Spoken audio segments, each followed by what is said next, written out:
รอนุจาอยู่บ้านทิละปูนแม่สุพินพลหาร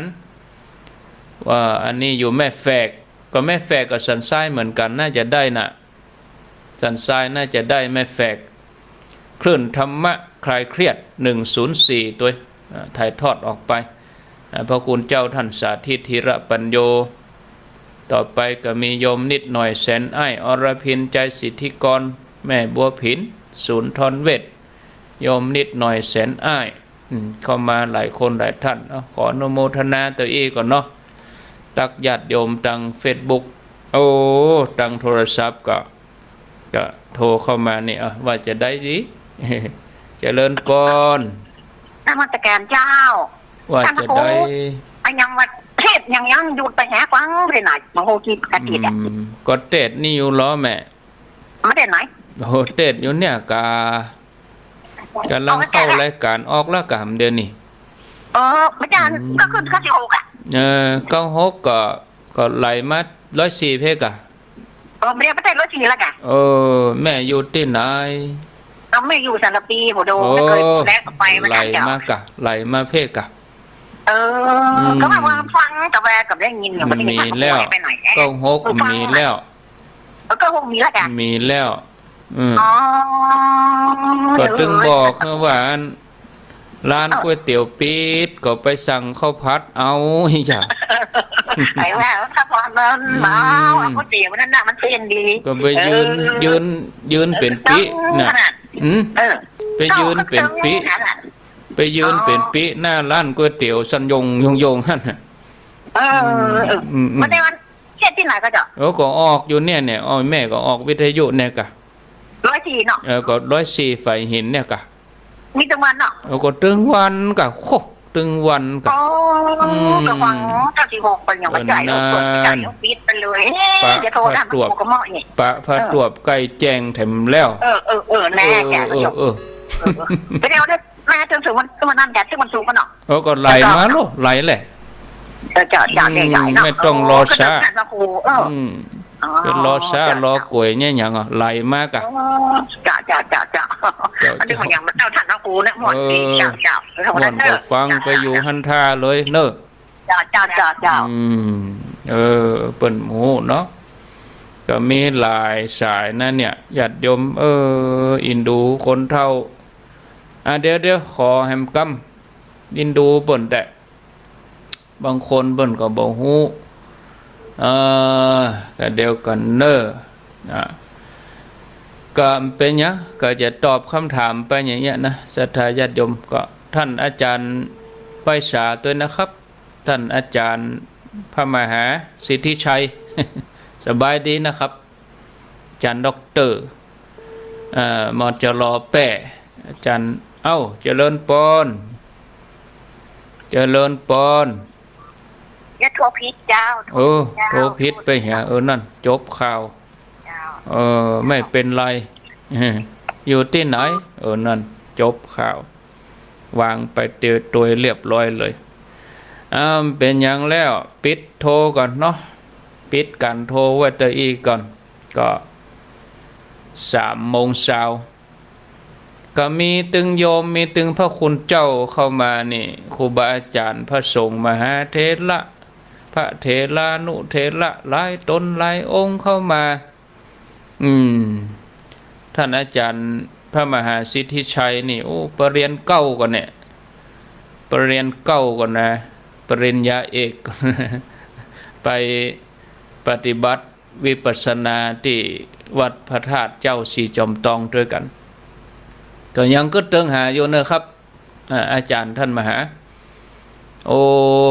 พระนักพัฒนาพระทำงานเนาะท่านอาจารย์มหาสิทธิชัยนี่เพิ่นแกะสลักเนอะญาติโยมแกะสลักพระต่างๆเป็นพุทธศิลป์พระธรรมอันนี้พระธรรมแต่นี่นะเนาะเอาละเราก็มาว่ากันถึงเรื่องราวของกรรมบักเก่าวันนี้มีอยู่3 กรรมแล้วก็จะนำเสนอช่วงแรกนี่2 กรรมแล้วก็เราก็มาฟังธรรมะท้ายรายการนี่ก็จะปิดท้ายโดยกรรมบักเก่าสุดท้าย ก็จะเป็นอย่างนี้ตึงวันเนอะญาติโยมถ้าติดตามทาง Facebook อาตมาภาพก็กินข้าวไงแล้วสัก8 โมง9 โมงก่อนเพลนะใกล้เที่ยงก่อนเพลนี่จะเอากำบักเก่ามาใส่ใน Facebook แล้วก็เอามาอธิบายในวิทยุนั่นถ่ายทอด Facebook โดยอธิบายในวิทยุโดยอีนะก็ตั้งนี้ไปก็จะเป็นอย่างนี้ตึงวันเนอะอันนี้ถ้าอาตมาภาพมาจัดรายการแต่วันพุธนี่จะเป็นสนทนาธรรมในรูปแบบสนทนาธรรมกับท่านพระครูสุเมธธรรมเสวีในวันพุธวันพุธนะส่วนวันพัดนั่นก็อาตมาจัด1 ชั่วโมงถ้าว่าเป็นวันพฤหัสบดีสุดท้ายของเดือนนี้ก็จะเป็นท่านอาจารย์วรรณชัยชยานันโทอีนะอันนี้ก็แจ้งญาติโยมทั้งหลายส่วนวันศุกร์นี่มีแต่รายการมีแต่อาตมาไม่ได้มาจัดถ้าเป็นวันศุกร์นี่ก็จะเป็นตุลุงยองเนาะเอาละญาติโยมทั้งหลายมาอู้ถึงเรื่องกรรมบักเก่วันนี้เสนอคำว่าเปิ้นเฮือดำน้ำว่าตัวค่าฟูเปิ้นเฮือจกหูก็ว่าแขนค่าสั้นนั่น เป็นเจใดเอาแถมกำหนึ่งเนาะกำบักเก่าเปิ้นว่าเปิ้นเฮือดำน้ำว่าตัวค่าฟูเปิ้นเฮือจกหูว่าแขนค่าสั้นนี่หรออันนี้ก็หมายถึงคนอ้างหั่นอ้างนี่เอกะเนาะถ้าเป็นกำเมืองก็ว่าลบปดลบเป็ด จะฮือดำน้ำก็ว่าตัวค่าฟูจะฮือจกหูก็ว่าแขนสั้นนั่นก็คนลบปดลบเป็ดน่ะญาติโยมทั้งหลายถ้าเป็นกำภาคกลางก็คือคนกลับกรอกไปมาตลบตะแลงหาข้ออ้างเพื่อจะเลี่ยงงานโอ้ง่ายๆก็คือคนเมาอย่างสักอย่างอ่ะ หลายท่านตอบทางเฟซนี่บางคนตอบมาบางท่านตอบมาทางเฟซนี่โอ้แสดงว่าเป็นคนบักเก่าแต่ล้อหูความหมายโลเนี่ยเปิ่นตอบมานี่หลายท่านตอบมานะคนติดตอบมาแม่ใส่คำว่าอันเฉลยเหรอครับมั้งคำใจแม่นะคำใจตั้งเมื่อก่อนตอนนั้นเนี่ยมาเฉลยให้ฟังแล้วลูกโยมอนงเนี่ยว่าคือคนเมาอย่างสักอย่างเนาะแม่นก็แล้วก็พระคุณเจ้าแถมท่านหนึ่งว่าจับใจอีหรอกและแถมท่านหนึ่งอันนี้เป็นสาธารณสุขอำเภอแม่แจ่มขอบคุณเนอะท่านสาธารณสุขมีโอกาสได้ฟังวิทยุก็ติดตามทาง Facebook ท่านสาธารณสุขจิรวัตรทาแจ่มท่านจิรวัตรท่านสาธารณสุขตอบว่ากำว่าเปิ่นเฮือดำน้ำว่าตัวค่าฟูเปิ่นเฮือจกหูว่าแขนค่าสั้นนี่คนขี้ค้านดาดละ ก็ได้อย่าเต้เนาะคนขี้ค้านดาดไปเลยก็ตอบถูกหลายท่านเนาะสำหรับที่เปิ้นตอบมาทางระบบ Facebook ป้าน้อยนี่ก็ว่าเหมือนกันป้าน้อยวิระก็ว่ากำบักเก่ากำนี้ก็มีความหมายว่าคนลบปดลบแปดเนาะถูกนะ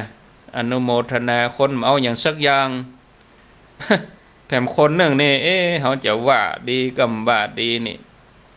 ท่านนี้เปิ้นเราว่าคนหลอกแลนพวกนัก อันนี้ขออภัยเนอะมันเป็นกำเมืองนะคนหลอกแลนมันอย่าได้มันจะมาก็ว่าคนหลอกนัก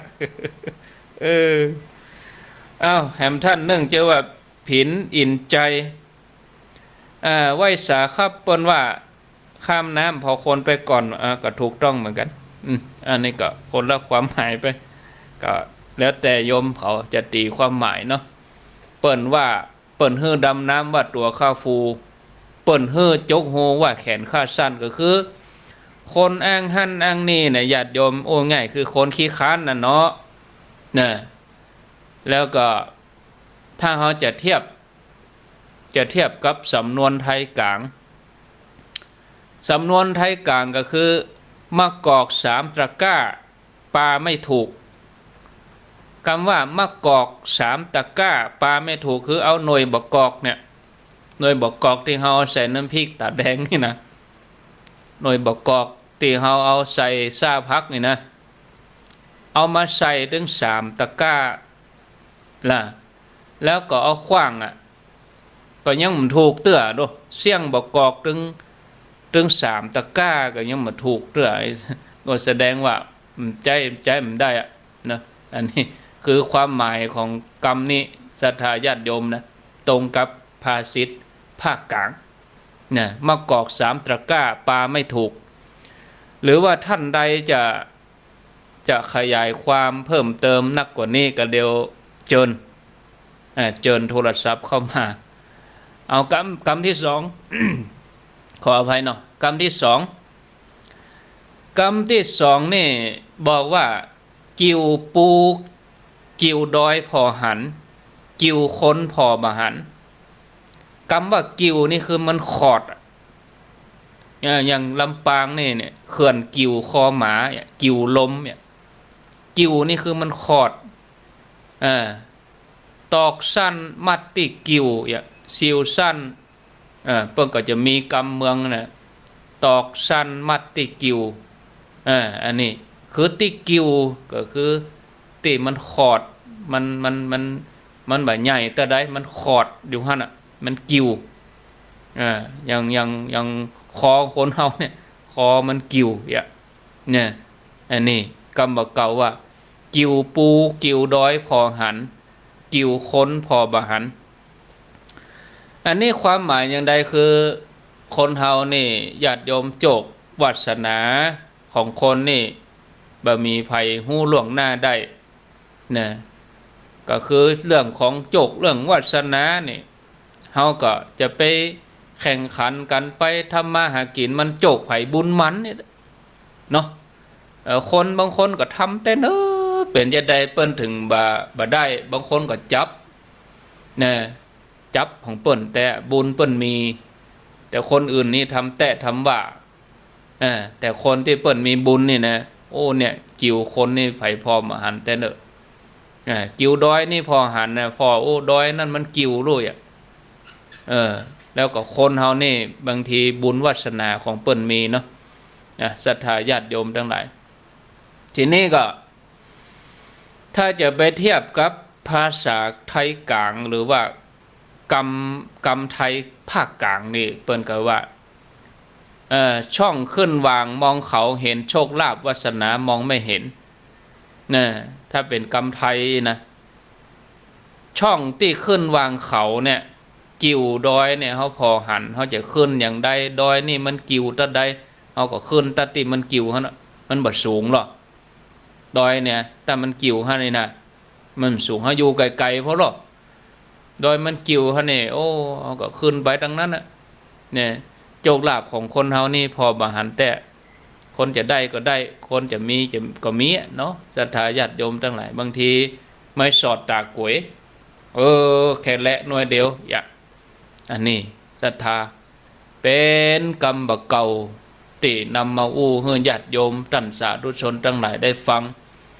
เปิ้นฮือดำน้ำว่าตัวค่าฟูเปิ้นฮือจกหูว่าแขนค่าสั้นอันนี้คือคนขี้ค้านเนี่ยขี้ค้านดัดแล้วนี่นะเป็นข้ออ้างที่จะบัญญัติการทำงานอันยังเนาะอันนี้ศรัทธาญาติโยมเป็นกรรมเก่ากิวปูกิวดอยพอหันกิวค้นไผ่พอบหันอันนี้ก็คือบางอย่างบางทีก็จะไปดูถูกกันเตื้ออย่างกันในความหมายนี่จะไปฟังดูถูกดูหมิ่นกันเฮาบอกฮู้ว่าคนนั้นเป็นอย่างใดคนนี้เป็นอย่างใดเฮาบอกฮู้กับเปิ้นความสามารถของเปิ้นมีความเป็นอยู่อย่างใดเฮาก็บ่ฮู้อันนี้นะญาติโยมท่านสาธุชนเป็นกรรมเก่าส่วนแห่มกรรมหนึ่งก็จะเอาไว้ใต้รายการปุ่นเนาะแห่มกรรมหนึ่งนี่ใต้รายการนำเสนอว่าแห่งคนอยู่ที่น้ำลายแห่งควายอยู่ที่แม่น้ำเป็นอย่างใด นะอู้ถึงแห้งควายอยู่ที่แม่น้ำในญาติโยมพอสัตตวงเวลาสัตตวงเนี่ยคนเมืองเขาเวลาเปิ้นดาครัวเนี่ยบอกว่าครัวอย่างที่เปิ้นจะปั้นเนาะครัวส่งเคราะห์ส่งจนครัวอย่างนี้นะเปิ้นดาครัวนะเวลาเปิ้นปั้นควายเนี่ยเปิ้นจะเอาดินปั้นเนาะเวลาเปิ้นปั้นงัวนี่เปิ้นเอาขี้เพิ่งปั้นเนาะก็มีความหมายเหมือนกันเนอะเป็นอย่างใดก็เดี๋ยวเขาก้อยไปฟังกันใต้รายการแล้วก็จะมาให้ความหมายเรื่องแห่งคนอยู่ที่น้ำลายแห่งควายอยู่ที่แม่น้ำเนาะก็ว่าไผ่หู้ความหมายอย่างใดก็เดี๋ยวไปอู้จากันเนาะตอนที่วางสายนะอนุโมทนาสาธุกับทุกท่านด้วยนะเอาต่อไปเขามาอู้ถึงเรื่องธรรมะกันเนาะศรัทธาญาติโยมท่านทั้งหลายอู้ถึงเรื่องธรรมะการเดินทางในสังสารวัฏหรือว่าการเดินทางไกลในวัฏสงสารวัฏสงสารนี่เป็นห้องว่าสังสารวัฏเป็นการเดินทางที่ยาวไกลนะญาติโยมอย่างกับพระพุทธเจ้าของเฮา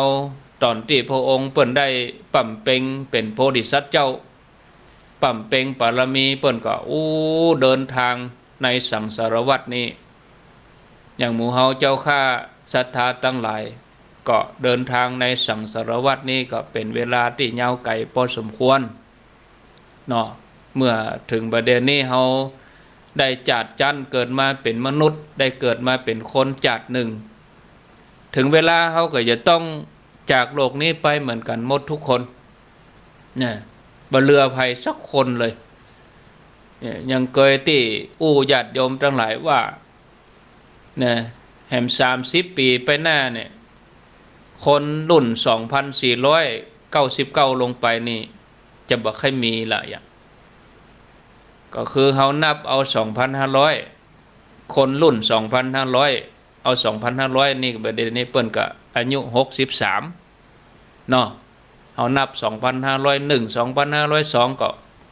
ก็อายุเปิ้นก็ไล่ขึ้นไปตามนั้นน่ะแต่เฮานับไปแหม30 ปีไปหน้านี่ถ้าคนเกิด2,500นี่ก็จะอายุประมาณ93ก็จัดเขียมมานะญาติโยมและแหม40 ปีนี่คนรุ่น2,400นี่จะบ่มีแล้วนะในโลกนี้บ่มีสักคนน่ะเป็นอย่างอันจริงๆนะญาติโยมและแหม30 ปีนี่เฮาจะไปถามหาเอาจะไปอู้กันเกิดพศหยัง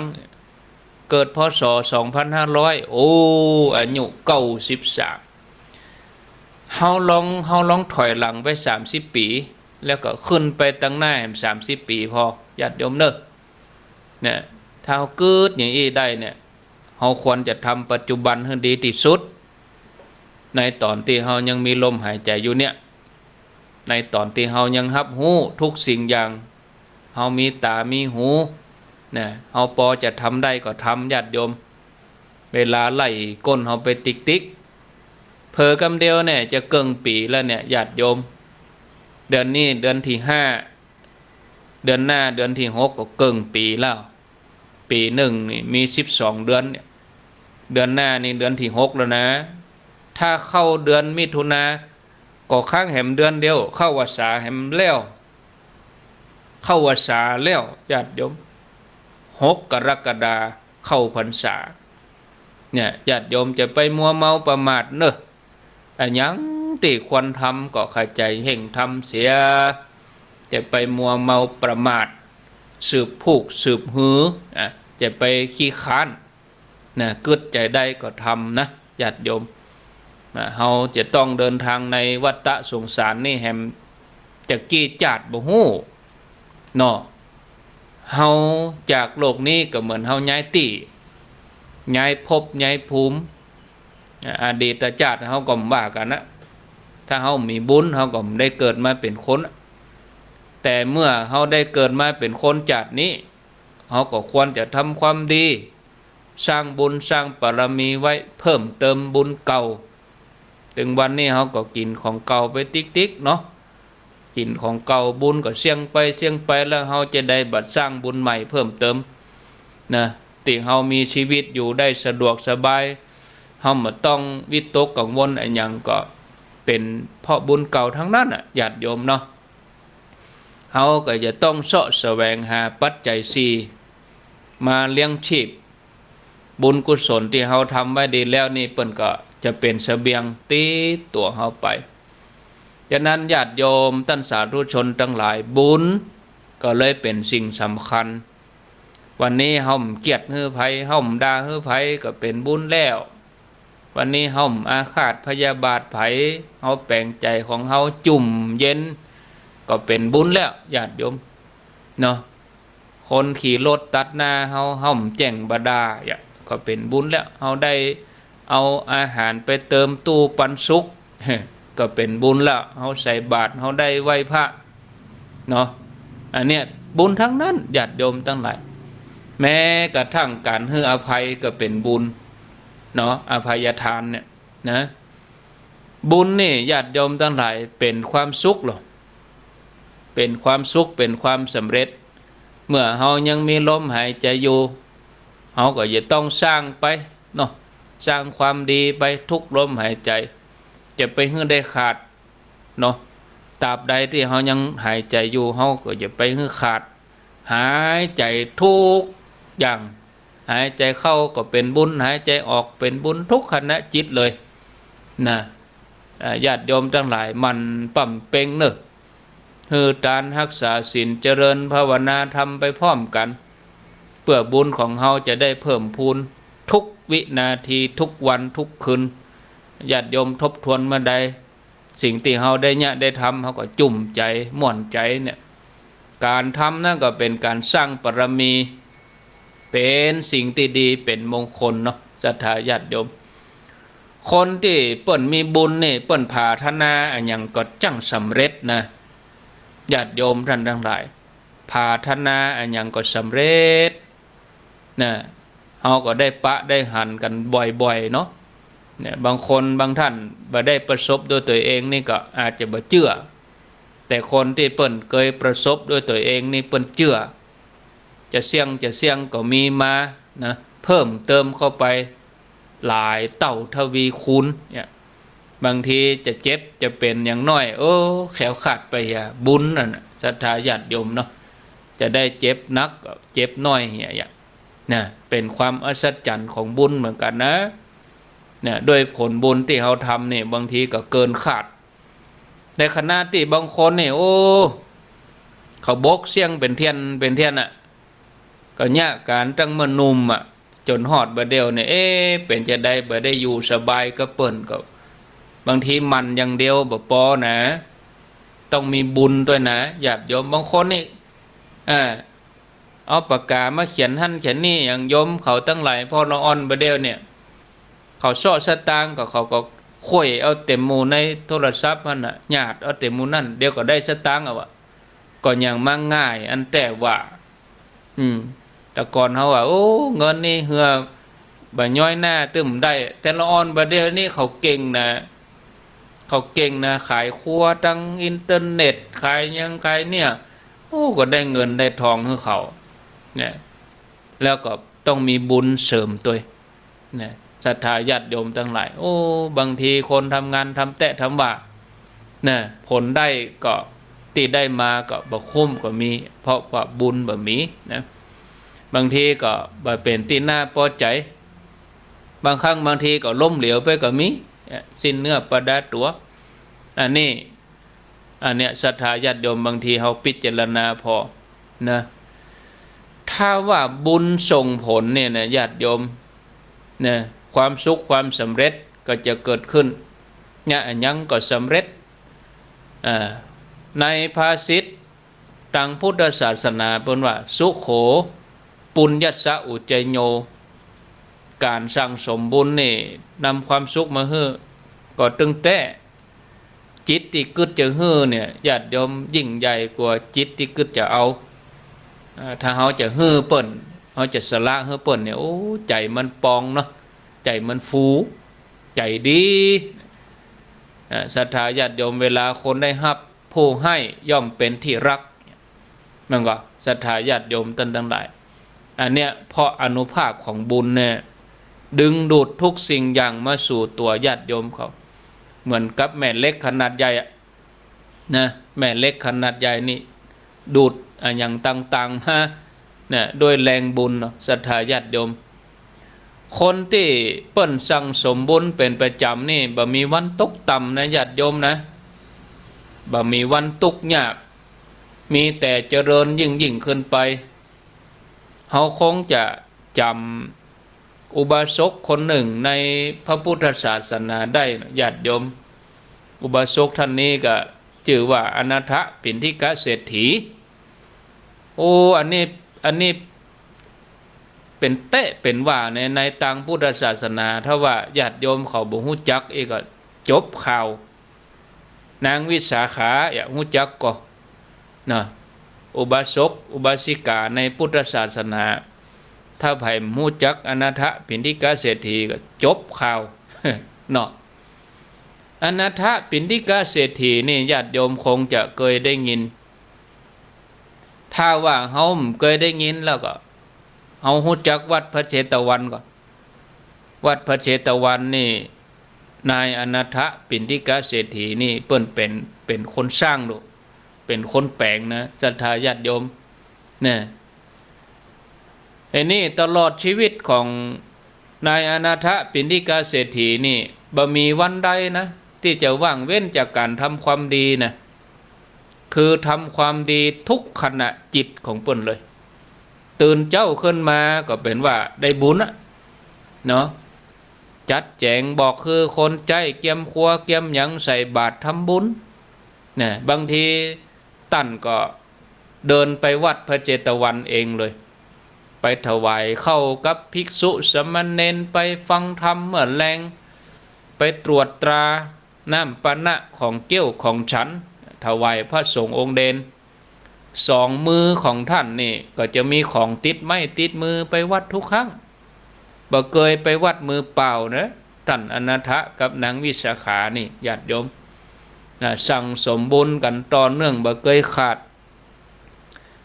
เดี๋ยวจะเล่าเรื่องอนาถปิณฑิกเศรษฐีก่อนจะเล่าเรื่องอนาถก็แวะไปที่นางวิสาขาเห็นหน่อยเมื่อหลายวันก่อนเอาเรื่องนางวิสาขาหัวใจยิ่งใหญ่ของนางวิสาขามาเล่าให้ฟังก็มีเตือนหนึ่งว่าเปิ้นนางวิสาขานี่เนี่ยเปิ้นฮื้อคนใจไปวัดปกติเปิ้นก็ไปนะไปตรวจพอว่าตั้งวัดขาดอันยังพ่องอันยังวิทย์อันยังขาดพระเนนมีความเป็นอยู่อย่างใดอีเนาะทีนี้ก็เปิ้นก็ ฮื้อคนใจไปวัดปรากฏว่าไปซุบตัดกับตอนที่พระเปิ้นส่งน้ำหรือว่าพระอาบน้ำพระส่งน้ำพระแต่ก่อนนี่บ่มีผ้าอาบหรอกบ่มีผ้าอาบน้ำก็ป่วยตัวกันเนาะป่วยตัวอาบน้ำก็นึกว่าไผมาละไงปรากฏว่าคนใจของนางวิสาขามาละกะป้าปดโตนึกว่าหมู่นักบวชชีเปยหันใส่พระก็อุจจาตาก็หล่นไปบอกวิสาขาโอ้เป็นว่าบ่ใจนักบวชบ่ใจพระสักกรรมเป็นนักบวชชีเปยไปเหี้ยอันเนี้ยญาติโยมแต่นางวิสาขาเปิ้นบ่ได้ตำหนิพระเน้นบ่ได้ตำหนิพระสมณะเนี่ยนะเปิ้นก็หาวิธีจะช่วยเหลืออย่างใดพระบ่มีผ้าอาบเนาะอันนี้คือหัวใจของอุบาสิกาคิดที่จะแก้ปัญหาบ่ใช่คิดที่จะไปซ้ำเติมเนี่ยหัวใจของโยมเขานี่ต้องเอาอย่างนางวิสาขานี่เน้อพระสงฆ์องค์เน้นเปิ้นทุกข์ยากอันยังใดเฮาต้องส่งเสริมเฮาต้องสนับสนุนเฮาต้องแก้ไขจะไปซ้ำเติมนางวิสาขานี่เปิ้นหาวิธีแก้ไขวิธีแก้ไขก็เลยเป็นที่มาของการถวายผ้าอาบน้ำฝนนางวิสาขานี่เปิ้นเป็นต้นบัญญัตินะขอพระพุทธเจ้าตานผ้าอาบน้ำฝนเนี่ยหันก็ญาติโยมเนี่ยไอ้นี่ถ้าเป็นคนบัดเดียวเนี่ยถ้าเข้าไปวัดนี่ไปเจออย่างนั้นเนี่ย ก็จะเอากล้องโทรศัพท์ถ่ายรูปพระสงฆ์เนาะ เอาถ่ายรูปเอาประจานเอามาแชร์เอามาออกเฟซออกไลน์อย่างอะ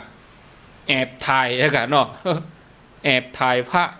แก้ผ้าอาบน้ำอย่างอะเนาะเอาดูเรื่องเดียวนะ ก็จะบ่มีการแก้ไข ก็จะซ้ำเติมอยู่หั่นแหละอาตมาถึงบอกว่าเฮาต้องยกใจของเฮาขึ้นมาแถมน้อยนะต้องแก้ไขจะไปซ้ำเติมอันนี้ฝากไว้เนอะอันนี้สำหรับนางวิสาขาซึ่งเป็นมหาอุบาสิกาที่ยิ่งใหญ่เฮาก็พอจะจำได้เนาะเมื่อเล่าไปแล้วข่าวที่แล้วตอนท่านนันใจเศรษฐีขนาดไปอยู่ตัวป่อผัวแม่ผัวที่บ่มีศรัทธาในพระศาสนาเปิ้นก็ยังสามารถเปลี่ยนใจให้ป่อผัวแม่ผัวมานับถือพุทธศาสนาได้เลยก็เพราะหยังอ่ะเพราะว่าเปิ้นตั้งตัวปฏิบัติเปิ้นก่อนอันนี้เอาปิกมาตินายอนาถนายอนาถนี่นะศรัทธาญาติโยมหัวใจของเปิ้นคือว่าใจกว้างเนาะใจกว้างจะได้กับเปิ้นจะแปลงวัดเนี่ยนายอนาถปิณฑิกะเศรษฐีมีใจแค่แปลงวัดก็เลยไปขออนุญาตพญาเจ้าเมืองก็คือแผ่นดินนี่ก็เป็นของพญาเจ้าเมืองก็คือพระเจ้าแผ่นดินนั่นน่ะเป็นของพญาเจ้าเมืองใครจะสร้างจะแปลงอะไรยังก็ต้องไปขออนุญาตอันนี้เปิ้นก็ไปขออนุญาตพญาเจ้าเมืองก็โอ้ไงอย่างกำบ้านเฮามีปัญญาแปลงก็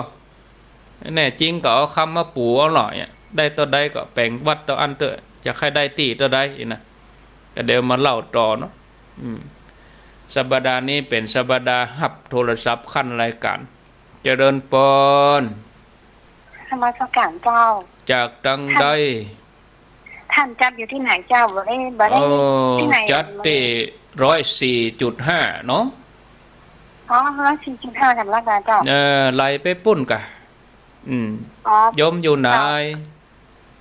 ก็อยู่เปิ้นนี่ตะกี้เจ้าซ้อหาแล้วก็บ่ปะนะยมอยู่ไหนอ่ะอยู่จุดใดอ่ะพิกัดอำเภอหยังอยู่ใกล้ๆเวียงกุมกามนะเจ้าอยู่บ่เปิ้นนี่เจ้าก็ได้กะสารปีหนึ่งเปิ้นก็ได้หมดหรอเปิ้นก็ฟังกันเหรอเจ้าไล่แฮมกำเนาะใกล้ๆหนองหอยนะเจ้าก็ได้กะเจ้าเดี๋ยวไปกะเจ้าน่ะห้องแบบอันห้องแบบเสาะหานี้อย่าเฮาเสาะเฮ็ดทอบนักอ่ะเนี่ยดอยหม่อนนี่มีละเขาคุยไว้แล้วเขาไปเตือนหน้ากะวันนี้มีวันหน้าก็ไปแถมอีกอ่ะเนาะอย่าเอาไปเสาะเฮ็ดนักอ่ะก็อย่างเงี้ยญาติโยมเป็นหยังตลอดทั้งเดือนสัปดาห์นี้ก็จะมีโทรมาอย่างอีเลยก็ขั้นรายการไปอินดูเปิ้นตอบไปอันนะเจริญปอนสาครับครูจากตังใดคนเนี่ยสหกรณ์อำเภอหยังแม่ออนครับแม่ออนได้ยินชัดก่อครับชัดดีครับฟังตินายคุณชีครับ104ก็เดี๋ยวคำถามที่ถามนี่ก็เดี๋ยวก้อยตอบเนอะครับฟังทุกครูที่ผมฟังที่ท่านเนี่ยครูลุงเนี่ยครับฟังแล้วโมทนาคือโยมได้บอกเบอร์ก็จะไปโทษได้ฮับของตุลุงสายสุดท้ายเจริญปอนกราบนมัสการท่านพระครูว่าจะได้ขั้นรายการนะก็มันก็ไม่ถึงกำเมืองกำกับเก่านาจ้ะเนาะผสมกันเดี๋ยวถ้าบางคนนี้ถ้าได้สอบเดี๋ยวว่าเนี่ยก็สำนักของหมอเนาะหมอไอ้แม่เขาสอบพอ104.5เนอะนั่นถึงปะมาตั้งเพศแล้วเดียวมันก็มีหลายอย่างละนะครับครูมันซับซ้อนที่ท่านก็ครูเรื่องกรรมเก่าเนาะนั่น บางคนก็จุ้มก็จะลูกไปก่อน บางคนก็จะซ่อนก็จะลูกด้วยก้น นี่ มันเจ๋งแต่เราทำแบบเราไปซ่อนให้ทอมหน่อยตังให้นะ อืม ตังงานฮอร์โมนด้วยนะ นั่น มีเชื่อให้ทอมหาให้ทอมตายหมดผลมาทุกท่านครู อ้าวสา แต่ดอย ธุ แต่ดอยกิวไม่ได้แต่เลยครับครู นั่นกะ ดอยกิวเหนือตะวันออกกัน อืม แจ้งเหนือเนี่ยของอันของคุณนี่นะของสำนักสงฆ์เป็นดอยกิวมีดอยกิว ครับดอยกิว ครับ อืม ดอยกิวหันเอวันปูนสมัยที่มหาวิทยาลัยใหม่อ่ะ อ๋อ มหาวิทยาลัยสงฆ์ ราชภัฏ เลยครับ อ๋ออัน ครับ มจรอืมสาธุเอาเดี๋ยวขออนุญาตปิดโทรศัพท์ก่อน จะปิดเนอะก็อินดูเปิ่นเนี่ยเปิ่นมาฮู้ตี้ได้บอกให้เปิ่นเพื่อก็จะได้ไหลมา เปิดละไว้ก็จะมีอย่างเงี้ยญาติโยมทั้งหลายก็อาจจะขออภัยเนอะ เดือนหน้านี่จะปรับปรุง เดือนหน้านี่เข้ารายการปุ๊บปิดโทรศัพท์เลยล่ะ จะเปิดก็ต่อเมื่อเปิดสายยังได้ก็บดีหน่ออินดูกันแต่อู้ตึกไหนล่ะนี่ตึกตัดติว่าไปขอสร้างวัดมีใจใครแปลงวัดถวายพระพุทธเจ้าอันนี้ก็ปรากฏว่าพญาเจ้าเมืองว่าอันเขามีปัญญาแปลงกะอีเนาะอู้ง่ายๆเนาะ มีปัญญาแปลงกะอย่าขอที่ดินตะฮึสมมุตินะขอสักหกให้บ่ได้นะขออนุญาตสักหกให้สร้างวัด ทีนี้ก็เปิ้นก็ว่าแน่จริงก็เอาคำมาปัวหรอปูไปถ้าได้ต่อได้ก็เอาไปแปลงวัดเลยนะนายเนทะบินิกาเศรษฐีก็โคตาไผบัตาได้ไปตาอนาถบินิกาเศรษฐีปิกไปถึงบ้านก็เอาคำมาตีเป็นแผ่นมอกกระดาษ A4 เนี่ยนะ เนาะตีไปก็ปูไปตีไปบดโต้ได้กับญาติโยมได้แหมเต่าหนึ่งจากที่ปนตาเฮอ6ให้ได้เป็น12ให้พุ่นก็อันนี้ติดจริงเนี่ยในธรรมบทในเปิ้นก็จะมีอธิบายนักกว่านี้แต่อาตมาเอามาประยุกต์ให้ญาติโยมเขาฟังง่ายๆเนาะอันตัวเลขนี่เหมือนใจสาระอยู่ที่ใจนายนาถบิณฑิกะเศรษฐีมันจะได้กี่ให้ก็จังเด้อแต่เปิ้นแปลงได้อันก็ใจใหญ่นะ เมื่อแปลงวัดใกล้จะแล้วมดวันที่เปิ้นเฉลิมฉลองใกล้บ้านเฮาก็คือเกียมปล่อยแล้วออกดีกาอย่างนิมนต์พระพุทธเจ้าอย่างพระสงฆ์เรียบร้อยพญาเจ้าเมืองเจ้าเชษนี่ก็ว่าเว้นหันหน่อยเอาเว้นเนี่ยได้อะเว้นตีไว้หันหน่อยนะข้าจะเอาป้ายมาปักไว้นี่ก็เลยบ่จ้างว่าใดเนาะพญาเจ้าเมืองเปิ้นบอกอย่างอันเป็นคำสั่งทีนี้ก็จำเป็นต้องวางตีไว้หันหน่อยเจ้าเชษก็เลยตั้งชื่อวัดว่าวัดพระเชตวันนั่นขนาดว่าอนาถปิณฑิกาเศรษฐีออกตึงหัวคิดออกตึงเงินออกแหงออกสปะเนาะกำลังกายกำลังใจทุ่มลงไปบ่ใจชื่อวัดอนาถอารามสกรรมบ่ใจอนาถวนารามสกรรม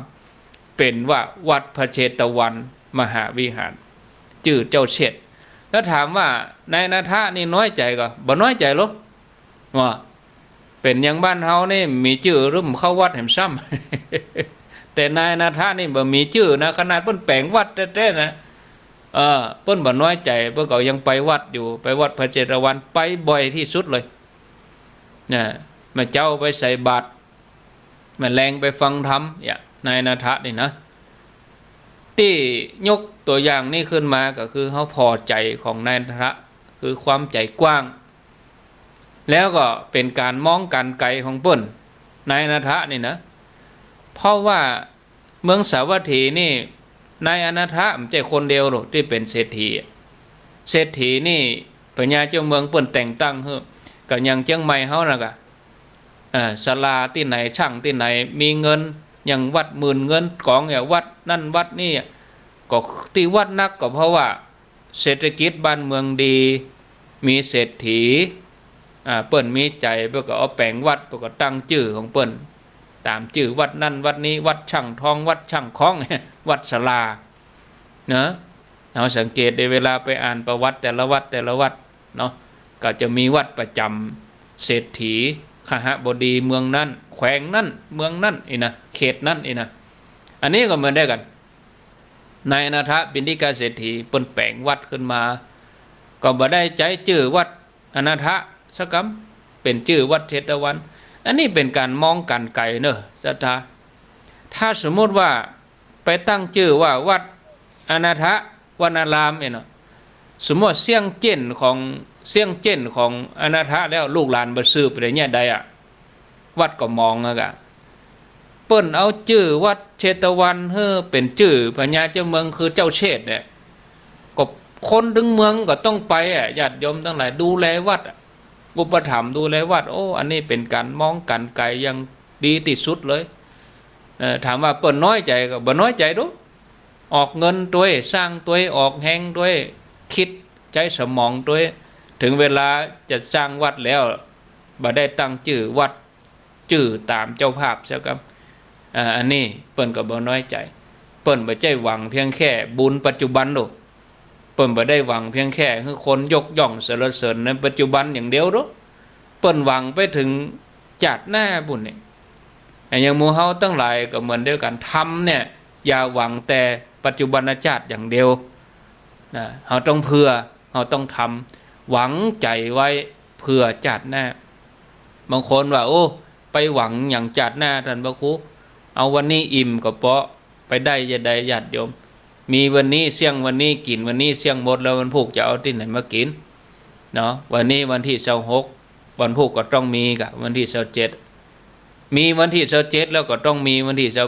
28มีเดือนพฤษภาเดือนมิถุนาก็ต้องมาเพราะฉะนั้นเดือนมิถุนาเนี่ยเขาจะได้หันก็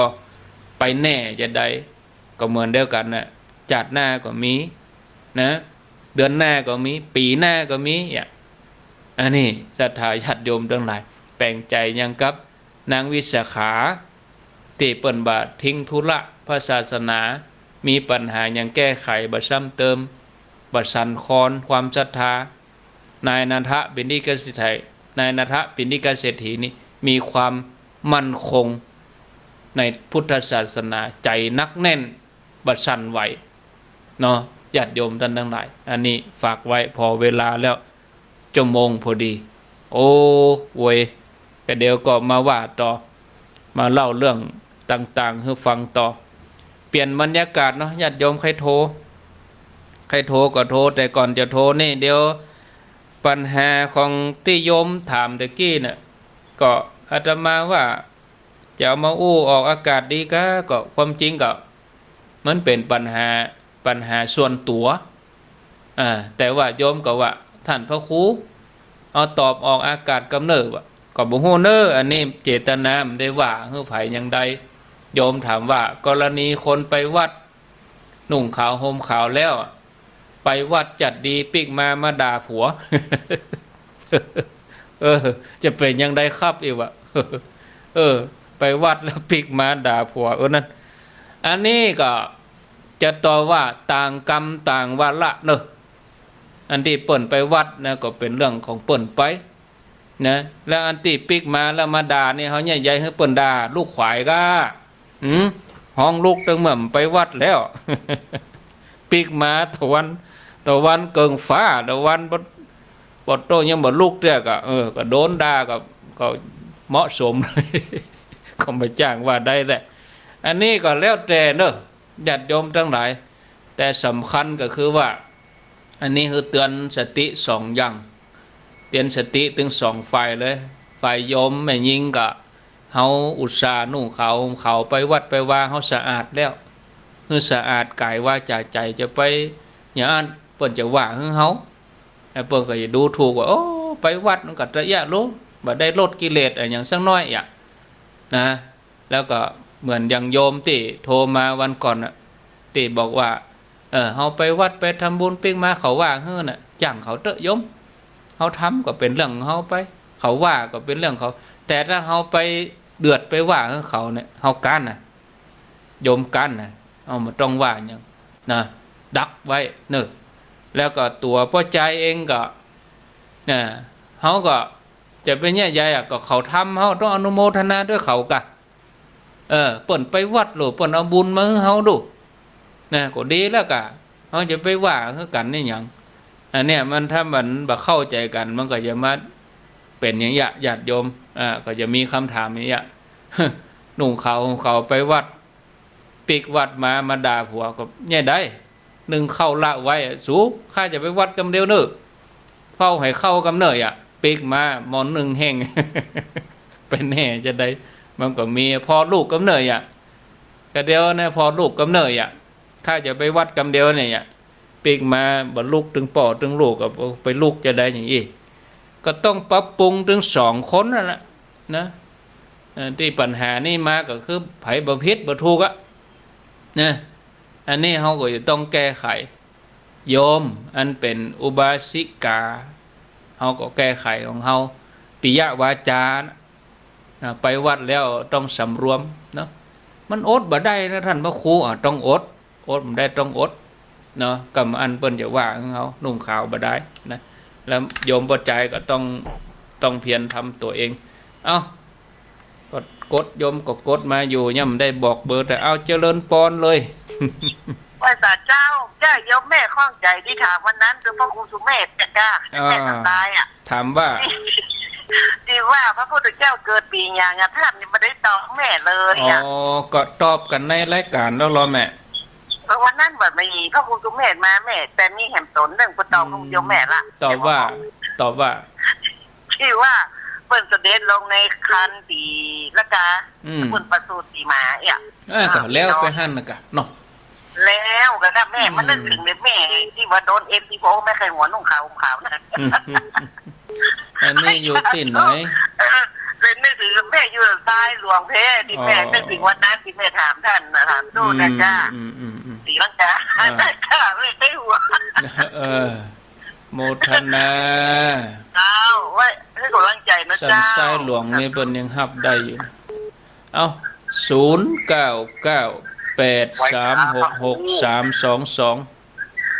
อันนี้เต็งกดตั้งเจ้าแล้วเนาะมาเลยไว้จ่าน้องเบี้ยวเนอว่าไปเลย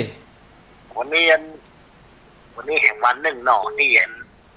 อันถือศีลแล้วก็มากินข้าวเย็นเนอวันนี้ก็ม่วนอยู่ครับแล้วก็อันได้บุญแล้วก็ฟังพ่อครูทุกวันนะครับผมคือกำลังใจนะครับอนุโมทนาสาธุต่อไป0998366322